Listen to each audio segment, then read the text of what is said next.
5. No postcode envy. The egg-shaped craft vanished into the darkness, and BERI was left alone in an alley in Denver, of all the incongruous places. Bouncers poured out through the back door. They took one look at the blood puddles on cement, only now beginning to darken with rain, and at the clearly foreign-born inhabitant with his heaving shoulders and his wounded hand pulled close to his chest, before they called an ambulance. Someone asked BERI if he spoke English, and then they asked what happened. He was never sure what stammering answer he gave afterward, but it was clearly the wrong one. Two of the bouncers shared a confused look. One of them tried to take BERI's good elbow as if he had become an invalid. BERI yanked his arm back, then stopped, calming with a breath. He reminded himself he was trying to communicate in a language not his own, with people who weren't accustomed to his accent. He tried again. "We need the police. They've taken our friend. They hurt her, and then they took her.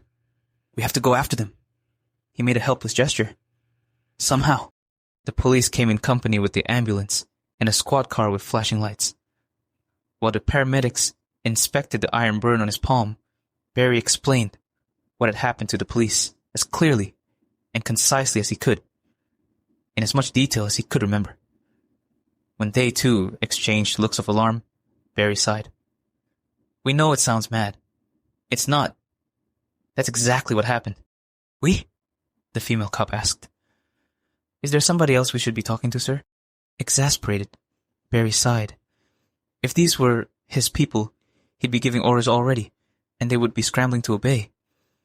"No, it's royal speech. We're the High King of Faerie. Shouldn't we be trying to find Katie? She's in very grave danger." He wouldn't let himself think she was dead. The woman's eyes widened, while her male partner's eyebrows climbed his tall forehead. The paramedic who still held BERI's wrist spoke to the police. "Sometimes iron burns make them hallucinate. It must be worse than it looks." She turned her attention back to BERI. "Are you a major, sweetheart? I think I'm going to take you in just to be safe." She didn't believe him. Well, why should she? What human paramedic responded to a call in an alley behind a club, only to find that the injured party was a foreign monarch? He was wearing leather and denim. He hardly looked the part. He gave it up. Yes, we are a majus. Contact the Faerie embassy. We have the ambassador's card in our wallet." BERI went peacefully with the paramedics, even though the trip in the steel cage of an ambulance compounded the iron poisoning, until he was certain he'd puke, and he allowed himself to be taken inside to have his wounds dressed, while the pair of police officers from the alley outside the club asked him the same questions, over and over and over. The trouble was that following Katie through the ways was always an impromptu operation, and he hadn't thought to bring his passport, or indeed any identification at all. The police vanished, leaving him alone in a cubicle in an American ER that had been hastily scrubbed out to accommodate his racial allergies. And after a few minutes, a detective appeared in plain clothes, with his badge hanging from a lanyard around his neck. BERI waited in silence while the detective pulled over a chair, which he sat on backward, with his legs splayed out as if he was riding a horse. In Faerie, no one sat in his presence until he gave them permission to do so. "I'm Detective Jordan." The man had food in his mustache. BERI considered the idea that some gentry would have lost their patience already, and turned him into something too mute to annoy them further. "May I have your name, please?" Jordan took out a little notebook and pen, then flipped the cover open with one hand, while he clicked the pen with another.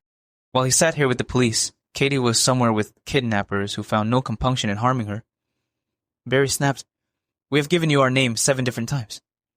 If we didn't know better, we'd think you were planning a ritual." Detective Jordan scoffed. BERI had never used transmogrification on a person before, but he was sorely tempted now. "You've given us a name 7 times. At this point, it's pretty clear you're not hallucinating. And it's just as clear you had a pretty girl with you earlier tonight, who nobody has seen since you took her into an alley. Now what you have is a puddle of blood, and a bunch of cops who want to know why you won't give us your name." For a brief moment, BERI was too stunned to reply. "Are you implying we had some hand in Katie's disappearance?" We told you what happened to her. We've also told you she's in danger and needs help. Why isn't anyone doing anything? Jordan nodded. You're clearly not from around here. You ever heard of Brian Peterson? Barry shook his head. He continued. Happened right here in Thornton. Real good-looking guy. Pretty young wife. Baby on the way. One day he reports her missing out of the blue. At his tone, Barry's vague interest tipped into sharp alarm. Then we found her body down a sewer grate where he'd shoved her. He had a mistress. Can you imagine that? Why do you kill your own wife and baby so you can have an affair? Colorado has no contest divorce, you know? Well, you probably don't know. Anyway, it's not like it is in Faerie. We don't have any laws against getting human girls pregnant. For example, if you knocked up that pretty brunette you were dancing with earlier, nobody here would care.